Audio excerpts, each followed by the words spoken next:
And 5 strange things that can stop a home from ever selling.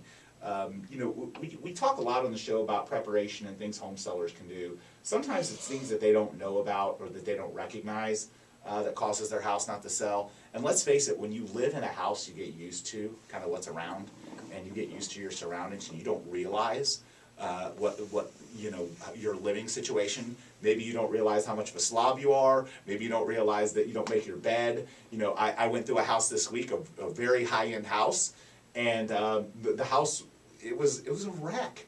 I mean, they had this clutter I mean, they needed to spend a couple of weekends to declutter and pick stuff apart.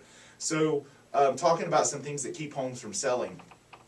First and foremost, you know, the flooring, the carpet. You know, if you have pets, or if you've been a smoker, or anyone's been a smoker in the house, and you've got, you know, ugly carpet, dirty carpet, you've got to clean that up. A lot of homes obviously are going more towards, you know, modern wood or wood tile, or even tile flooring, ceramic, porcelain, you know, you name it, just for that purpose. You know, so carpet is definitely not as popular as it once was, but still, nonetheless, if you have it and you don't want to go through the extra expense of changing it to another flooring type, then definitely put new carpet in. It's a no-brainer. You don't realize how dirty it is, that you don't realize the odors that your pets or your kids or whatever. Change the carpet. Right. The house that I bought, I actually almost didn't even go look at it because the carpets were like the ugliest blue you've ever seen in your life, and I didn't even want to go look at it.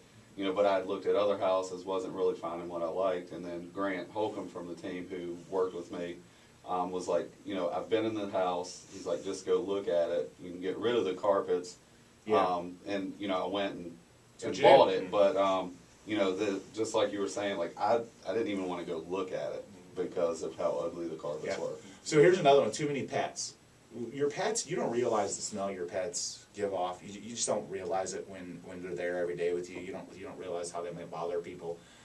You know, too many pets causes that problem. It also causes confusion because some people, like for example, will want to, you know, like we have sellers that will come in and say, well, I'm gonna put my dogs up, but I'm gonna leave the cats out. Can they make sure not to let the cats out? I was like, no, you need to put the cats up. Like, that's a nightmare waiting to happen. The cat's going to not like him. They're going to be allergic to a cat. The cat's going to have gone to the bathroom. It's going to make the pets need to be put up. You know, the people are looking to buy your house, not your pets. They don't want to have an experience with your pets. They want to have an experience with your house.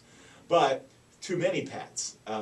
I've got a great story for this, and I know you've probably heard me tell this before. But back during the Great Recession. And again, so in general, put your pets up, clean up after them. Don't think that your pets are cleaner than other pets. Don't think your pets don't smell. They do. Like, clean them up, put them away for a little bit, have somebody go take them for a walk, figure out a solution that allows people to walk through the house without your pets being there. Putting your dogs in a bathroom so that they can bark for 30 minutes while the people are showing the house, that's not a solution. That's going to make people leave the house. It's going to make it not an enjoyable experience. People want to fall in love with the house. They can't do that while the dogs are barking and scratching at the door. And that's happened to me too on showings. Way too many times. Unfortunate because, like Mike said, it could really deter you. It ruins it. A perfect home, but something like that. So other noisy neighbors, another big one. If you've got neighbors that are noisy, and you're about to sell your house, go bribe them, tell them to be quiet, give them something, give them something to be quiet for a month so you can get the thing sold. Noisy neighbors, that is not a material defect, so I'm not saying anything wrong. You can offer your neighbors money to be quiet. That is completely legal. An underground oil tank was one that's on here. That's an odd one. I would suspect that's more in areas that used to be around, homes where it went into commercial areas. Well, up in Virginia, you ran into it every once in a while where a home might not have access to public utilities, for instance, and the home might be heated by oil, and they would have these huge oil tanks in the backyard usually. Yeah. Okay. Right. We're not getting that in Florida, so I can't ever. The only time I've ever heard of an oil tank on a property was a condo community that was built over an old gas station, and there was still a tank under the ground that was empty, and it can create a nightmare too. In those situations where they now are on public, they had to actually get the tank filled with concrete. Yeah. Mold is another one. Mold causes sales to fall apart. You may not recognize that it's mold. You may not open up your AC closet. You may not have repaired a leak properly, but mold is something that can be a deal killer. But I've got a great story, and I'm going to talk about it on the other side because I don't have enough time to tell it.